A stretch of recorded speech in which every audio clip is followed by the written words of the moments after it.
Welcome one more day to space and harmony. One more chance to go deep into ourselves and discover the true essence of reality, which grows like a tree of lives. And it's really the essence of our true being.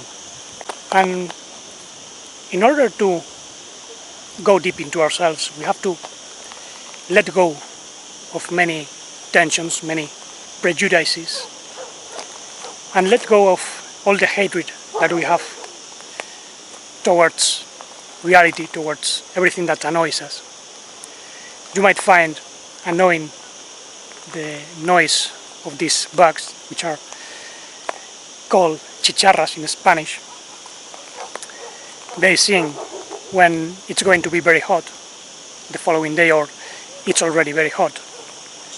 And I can feel the heat, something which makes the experience of speaking harder because the throat becomes dry, and I have to be struggling constantly and letting go constantly of all these experiences. All this means self-transcendence. So in this video we are going to explore deeper the sphere of inner transformation, focusing on a very important principle, which is the principle of love, self-transcendence, and true identity, primordial identity. Because self-transcendence is the true nature of the true I amness. The false I amness is not self-transcending, is self-affirming and is rigid. It's like a subject in front of an object. And it leads to adversity, violence, chaos, destruction, disease. So let's work together and experience how to let go of certain tensions, but realizing that there have been several ways in the whole history of humanity. And I can identify 4 main ways of liberation that have been demonstrated. Some of them are more successful than others, depending on the person, the circumstances. But I think we are already in a stage of the spiritual history in which we have to see things in a more holistic, complete way, without getting attached to the old ways. I will write an article explaining all this more in detail. Some people told me that they like the previous 2 essays, which I published in the blog, The Music of Wisdom, Song of Reality. Down below you have the links. And the feedback is good, so I'm going to expand the idea.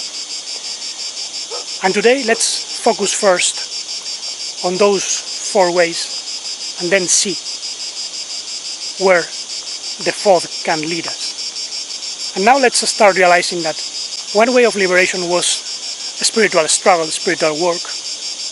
This was symbolized by the way of the heroes. For instance, the Greeks spoke about figures like Hercules and Perseus and other great heroes which fought against the gods, monsters, and all sorts of strange creatures. And they basically applied spiritual force, the intellect, and this took them a lot of effort. For instance, we hear about the 12 works of Hercules, which represent the travel through the 12 zodiacal houses.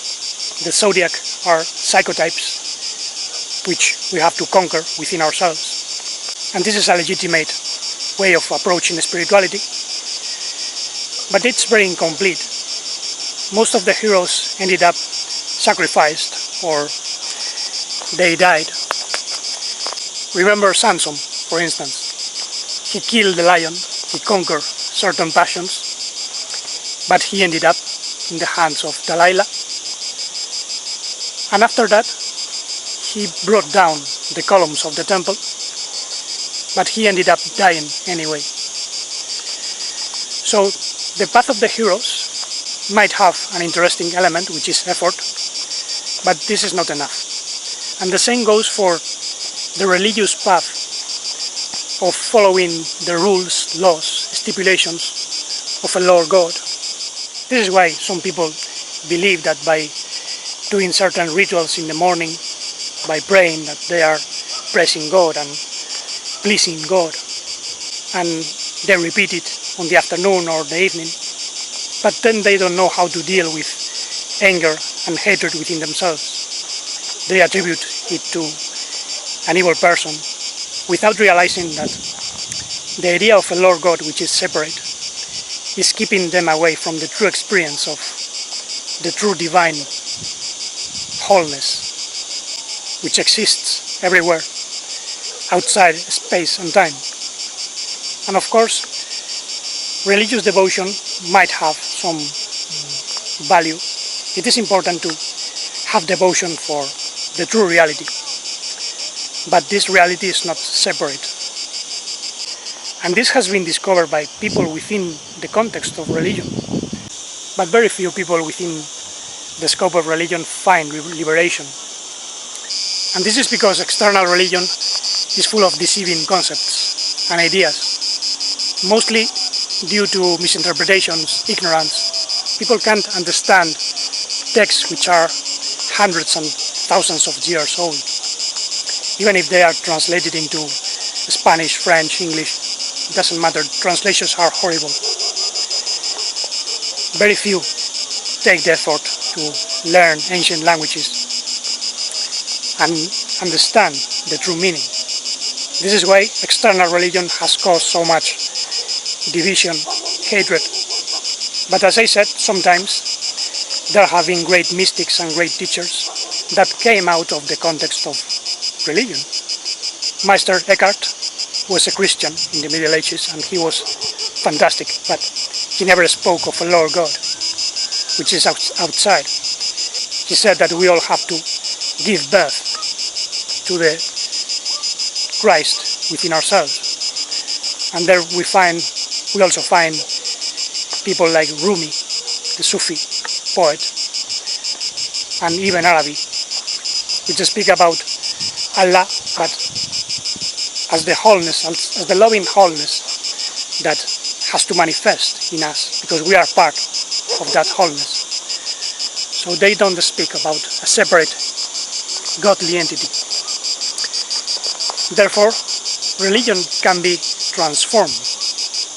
Then we have the way of the intellect and consciousness, which is known in the East and the West. In India, for instance, we find the Gnana Yogis, the Yogis of inner insight, which very often wonder about one question: who am I?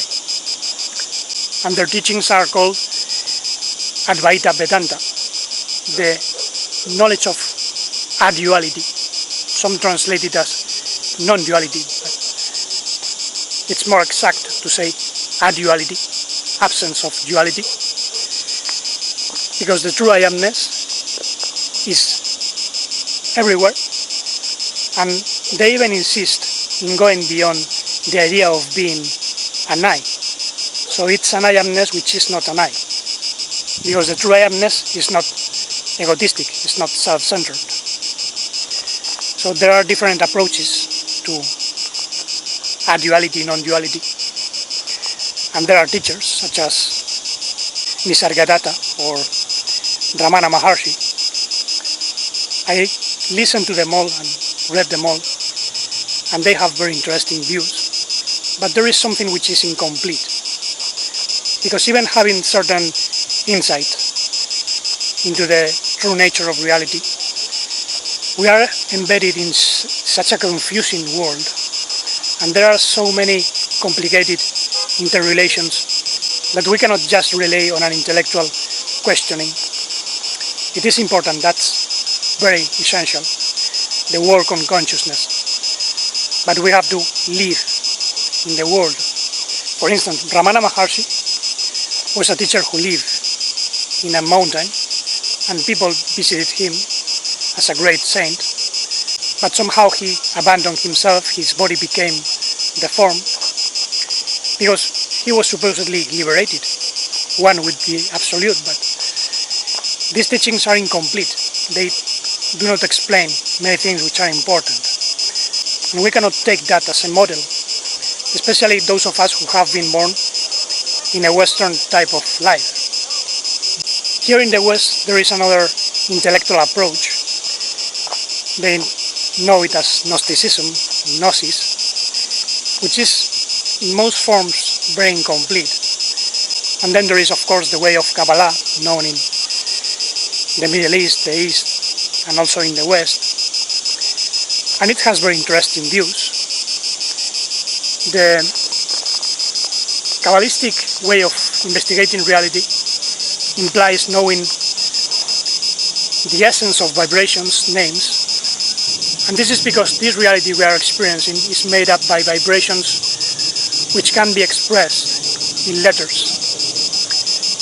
The 22 Hebrew letters are regarded as the alphabet of creation, and there is a scientific foundation for this, so it's not an invention.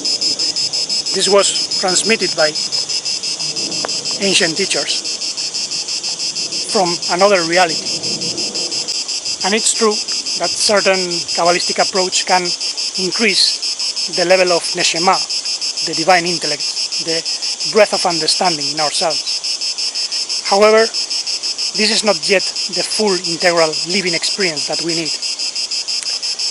because very often Kabbalists become very intellectual. They rely too much on teachers, on books like the Zohar. They spend hours and hours studying the Zohar, and many of them still don't even realize that Master Yeshua demonstrated most of the Kabbalistic teachings in a more practical way, even before Rabbi Shimon Bar Yochai received the revelation of the Zohar. Even though some of the greatest Jewish Kabbalists have accepted that Yeshua was the expression of the Messiah, or one expression of the Messiah, because we are still building the whole body of messianic manifestation. And after more than 20 years of researching and working on myself, I realized that there are common points in different spiritual teachings, and one of them is the meditation on the selfhood, the divine selfhood. For instance, the Gnana Yogis, which I mentioned, they look for the so-called being master, or master being, which is known as Sadguru in Sanskrit,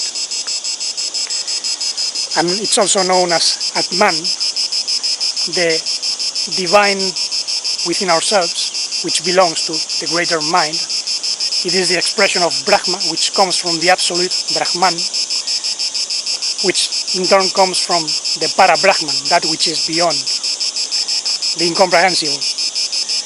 And surprisingly, I find this in Kabbalistic teachings as well, because there is a word known as Ani, which means I, or I am, and when we read it backwards, is Ain, meaning nothing or nobody, nothing we can think of course. So the I amness is a self-transcending openness, loving openness, which can embrace all and become all. And in Spanish, for instance, the word nada, which is nothing, read backwards is Adán, which means Adam. So the manifestation of the I amness is the primordial Adam, the primordial mankind, which is the imprint that we have to manifest. We have to integrate ourselves into that manifestation. And we cannot do this only with spiritual efforts, devotion, or intellect, but the three elements together. This is the key. So in a way we are integrating the three ways into a fourth one, which is a more living experience. We can obviously find inspiration in ancient teachings and teachers, learning the true meaning of ancient languages, but this is not the true essence of the living way of self-transcendence. The most important realization that we can have is that we belong to the universal soul, which comes from the primordial source, and we are integrating our experiences into this primordial soul, the primordial man. The details of this action are not found in the teachings of the Gnana Yogis or the ways of the heroes. We can find glimpses in Kabbalah, but they are incomplete, even though we find the demonstration in the life of Yeshua.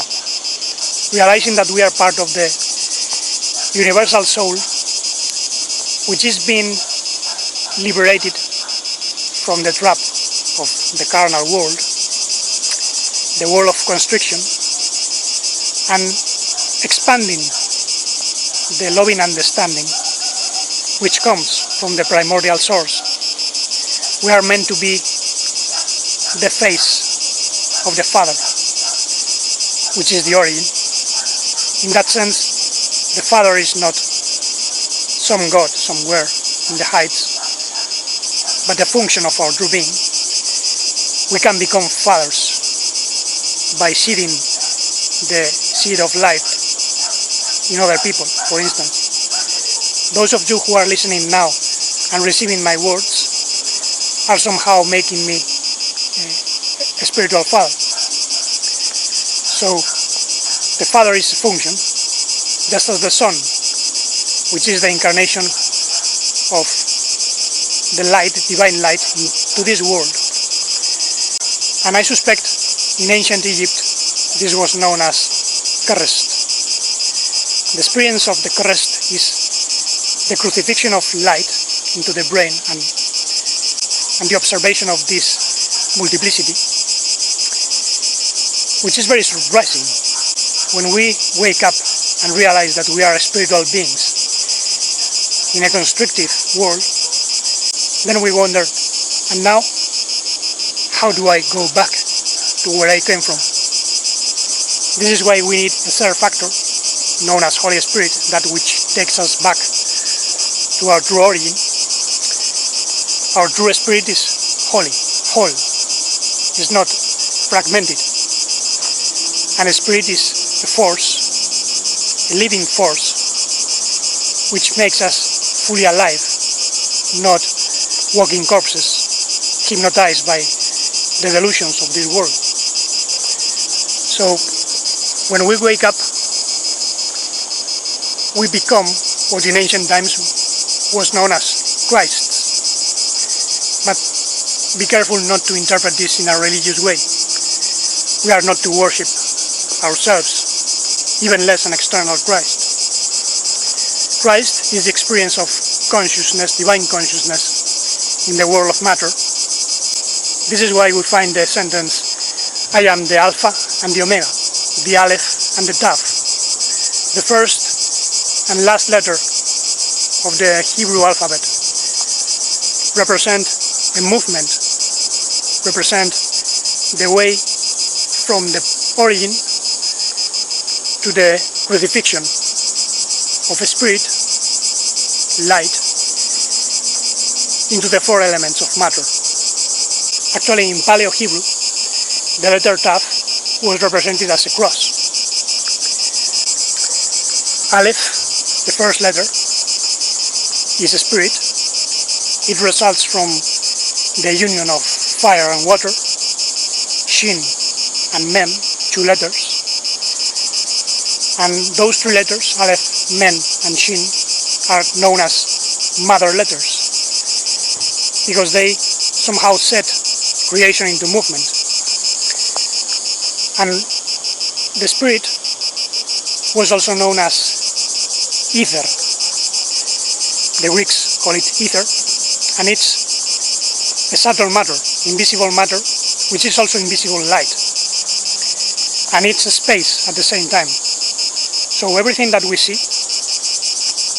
contains ether, but in a constricted form, because ether was crucified in the four elements: earth, water, air, and fire. And there were other teachings that mirror this view as well. For instance, the crucifixion of Orpheus and the crucifixion of Horus in Egypt. However, all this was externalized, and very few realize this is a journey of inner liberation. So the way of liberation means dissolving all the tensions which keep the ether trapped, especially the wrong perceptions. This is a question of misperception. When we are not able to realize what we really are, then we are fully crucified and suffer. So it's essential for us to understand what brings constriction. And this is known as existential birth. The Yud He Vav He is that movement of reality which makes forms, but sometimes there is a self-centered energy which not only makes forms but also constricts. And this is what took place within the fallen architects. Long ago, they made certain deviations in nature, and we ended up in this noisy, chaotic world full of pain and suffering. So we have to find the way back to our true liberation, which is also the existential birth, but in another direction. Not understanding this is what leads many to speak of Jehovah or Yahweh as an evil god or a good god, doesn't matter. Not realizing that it's not an entity, but the movement of consciousness in a self-transcending or self-imprisoning direction, so to say. This is why it was said, "Thou shalt not take the name Yud He Vav He in vain." Yud He Vav He, existential birth, can kill us if we make real everything that we perceive.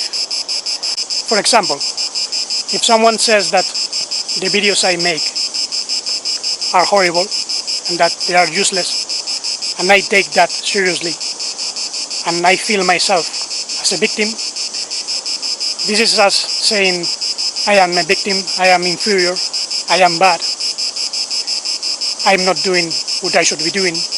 And this creates tension, this creates hatred towards the other person, and this imprisons me into matter, into solid matter. However, if I take responsibility and I realize that this person is not knowing what he is saying, and also realize that I am responsible for whatever I am feeling, then I can free myself from this horrible hell, emotional hell within myself. Now this is an easy example, because there are more difficult situations, and this takes place when someone within our family circle somehow behaves in a very unrespectful way with us. And it's very difficult to dissolve the emotional knots, because we have been so attached to the emotions of others, and we have been craving for love from others so much that we find very difficult to find true love and true liberation within, releasing all the judgment, all the criticism towards ourselves and towards others. So we have to identify all the false I ams within ourselves. So this is not a question of just asking, who am I? I can have glimpses of being the universal I amness and forget about it the next moment. So the focus is more on all the ways of deception. We have to be very aware of how we lie ourselves. Many spiritual teachers ended up in a very bad state because despite having the so-called self-realization, they forgot about how tricky this world is. The energy of the serpent can turn the truth into a half-truth and thus make it the greatest lie. This is why Yeshua said, "Be gentle as doves and sly as serpents." And we should be practicing the releasing of tension in every situation. So, integrating all of our experiences, negative, positive, it doesn't matter. We have to integrate everything into our soul, which is an atom or a cell of the great universal soul, which is known as Yeshua in the Hebrew language. So, Master Yeshua was not simply a man 2000 years ago. Salvation by the divine I amness means this complete apprehension of truth within ourselves, having compassion and having respect for other religion, other teachings. It's okay, there is variety in the world, there is multiplicity, and true oneness embraces multiplicity, because true oneness is not just one separate entity or individual or subject, but is one as many. And there is a beautiful coincidence in Spanish. I realize that the phrase "Yo soy, seres, somos," which means I am, beings, we are, contains a great truth, because when we realize the true I amness within ourselves, then we are no longer an individual subject in front of a separate object, but the I am is a you and an us at the same time. So is a subject-object at the same time.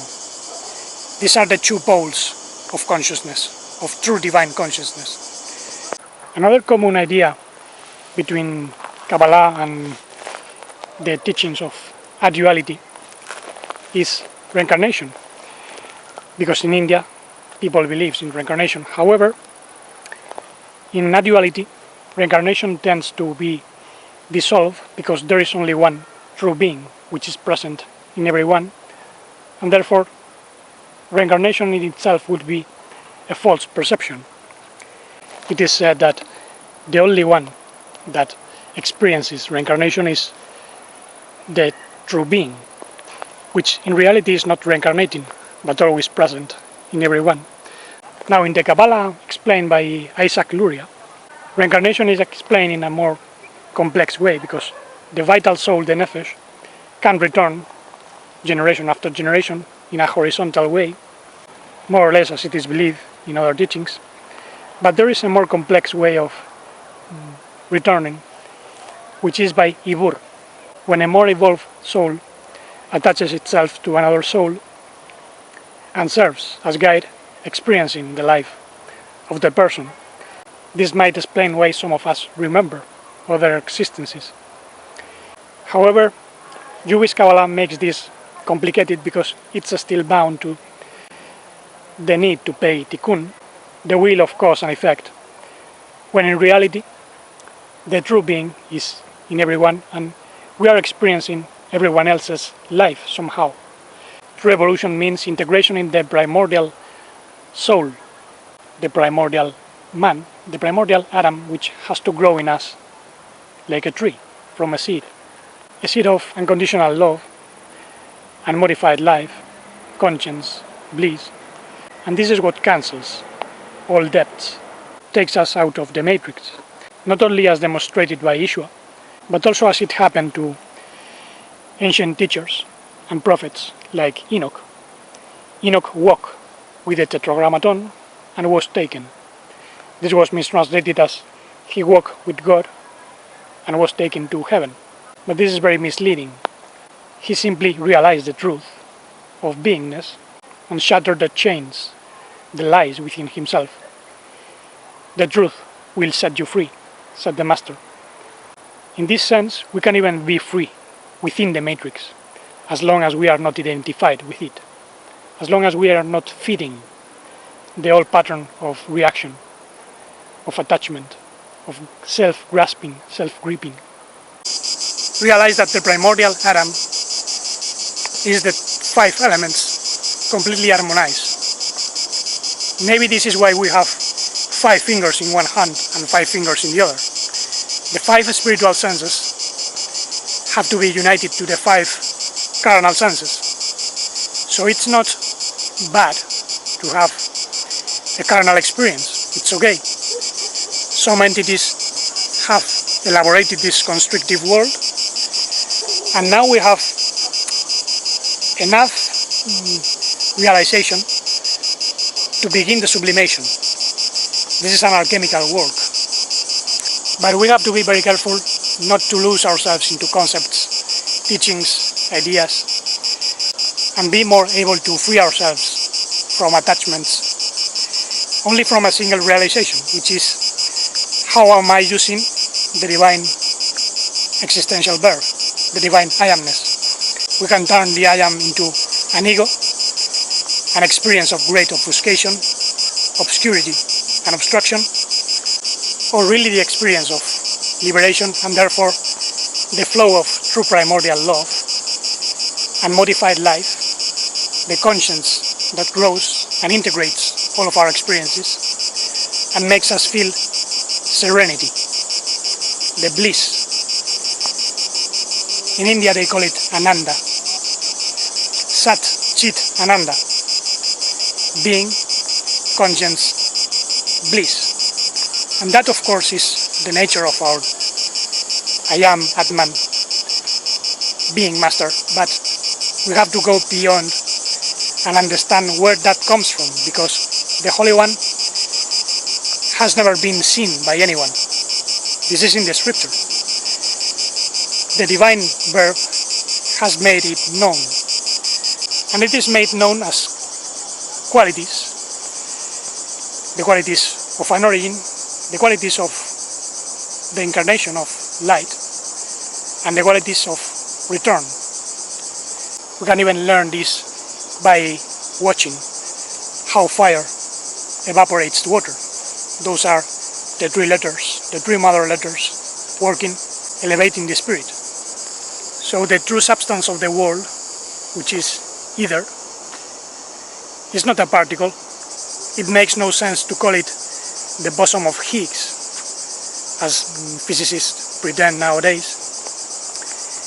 It is rather the invisible space that can be mirroring the light, the infinite light coming from the source, and thus making life more subtle. This is increasing the density of spirit and decreasing the density of matter. So these are alchemical keys that we have to understand in ourselves, but without making a doctrine of all this. This is a living experience. The greatest miracle is to free ourselves from all the hatred, all the judgment, all the worries, and be able to unfold the true talents, the true intelligence, so that we can share the love, life, conscience and serenity of the primordial source with everyone else. And now, before darkness embraces me completely, thank you very much for listening, as always. Down below you have links to the blog, webs. Remember, I will write an article explaining all this more in detail.